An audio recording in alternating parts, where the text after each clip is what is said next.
I think when I was in 4th grade, 5th grade, I had an opportunity to go and see Swami in person. This was in which year? End of 70s, early 80s. And I was going and I was saw the person with the orange robe with thick hair. I had a very neutral feeling.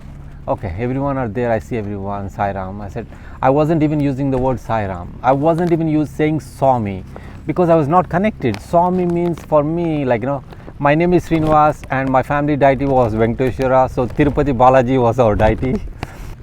And my aunt she was the one who was going regularly for sevas and everything. And I felt like, kind of she was going there, she was saying, come to Prashant Nilayam. I was escaping and trying to go somewhere else. I was going to Puttaparthi regularly, but never had an opportunity, never saw it. I didn't think as an opportunity. I was just spending my time happily, outside. But I was in Ballari, Karnataka when all this was happening.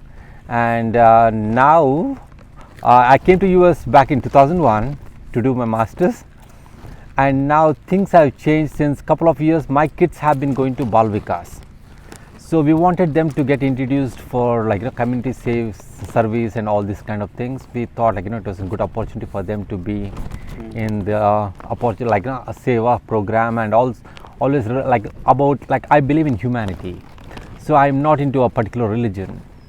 I love I just say what's your religion? Hey, humanity is my religion. So and Swami kind of Ishvara, Allah, Yesu and everything, Swami is there talking about all the religions and everything. And I said, my kids really need to be in that, kind of what is the service and everything that is being done.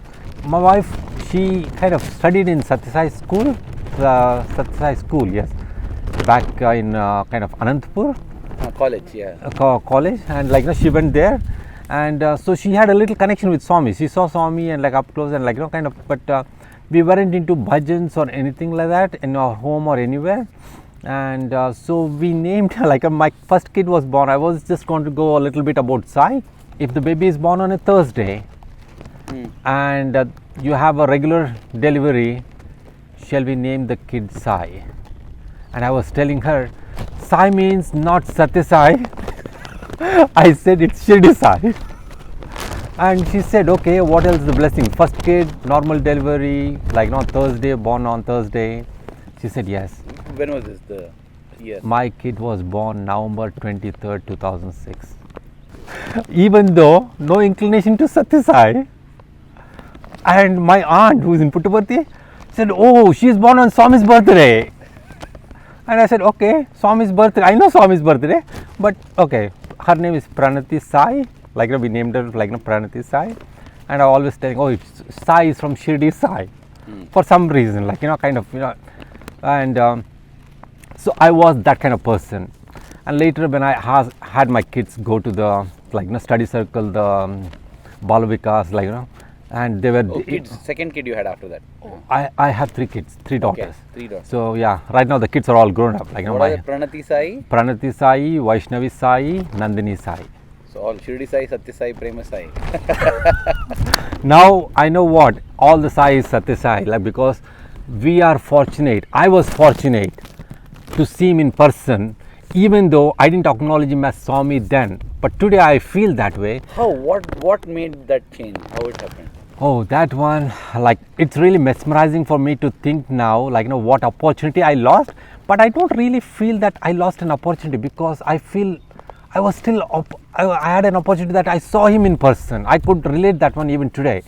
Because all this connection with Sai, Sathya Sai established hardly 1 year ago. How did that happen? What made you from running away to running towards? Yes. I kind of made myself available to attend few bhajans and the study circle. And when I started watching them, I started seeing first kids more than grown-ups, more than adult parents.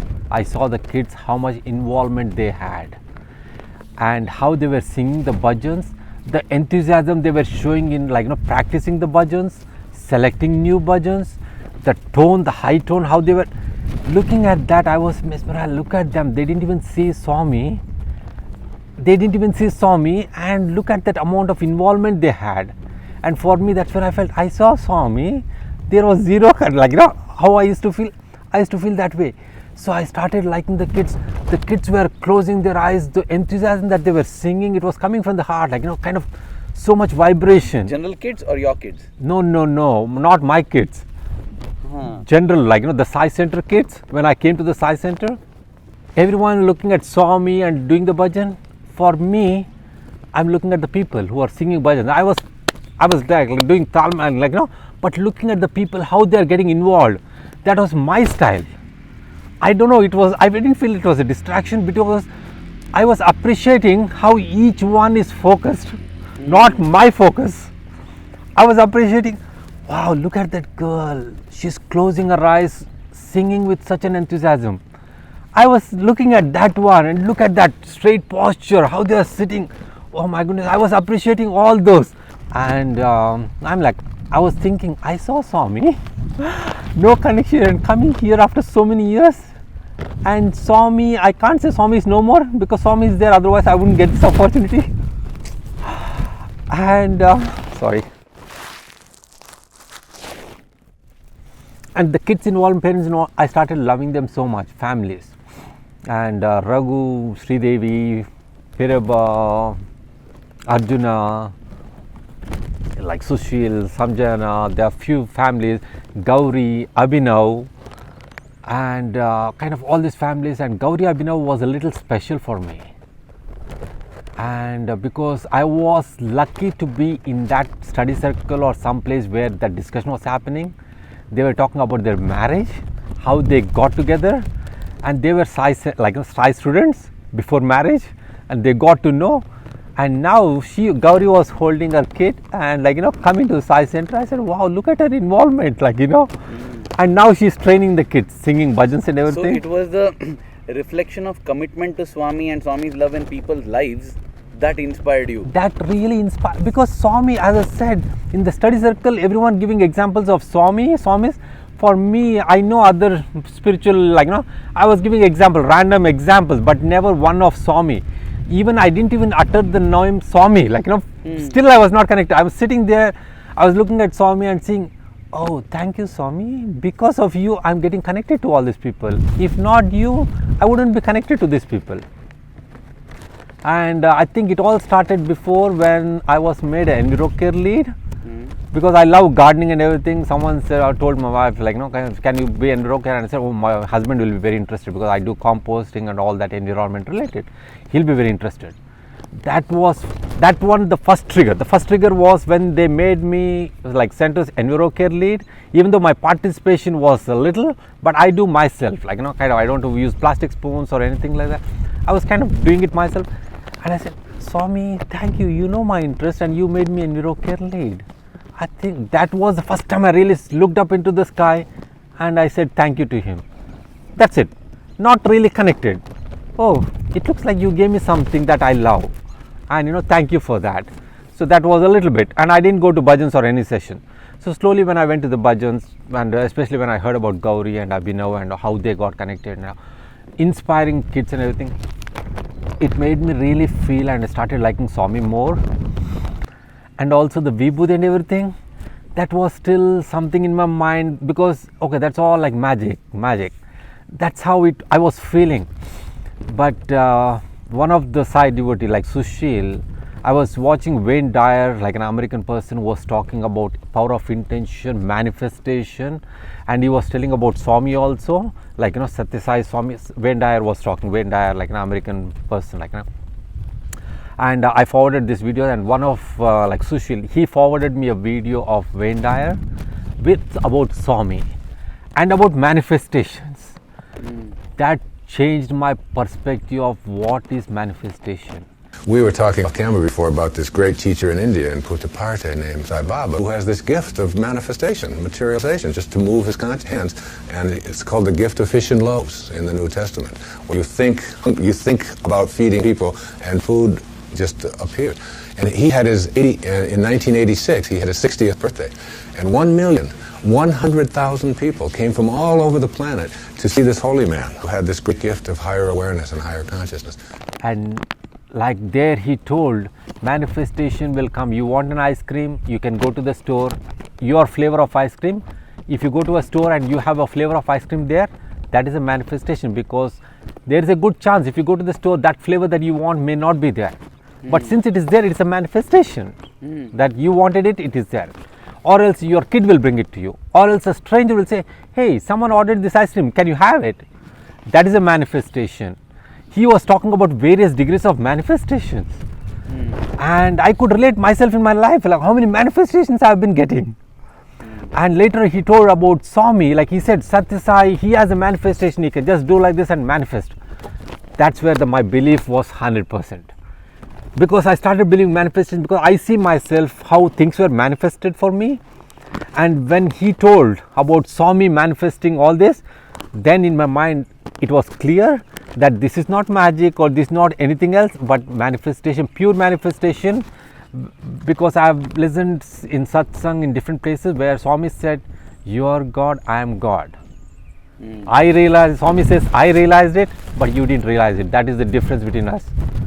And so there are few things, and this manifestation was the last key for me to say, Swami, I surrendered, like, you are the person. Even though I shouldn't say he's no more, because he is there, like, he's eternal, like soul, it's eternal. Physically I miss, like, seeing him, because I was in close proximity to the place. I miss seeing him, but now I don't want to regret myself, like, oh yeah, no, but because I feel so good that, hey, I was able to see him. So many kids without seeing him so involved. I feel since I saw him, now that fruit is coming to me, wow, I saw him.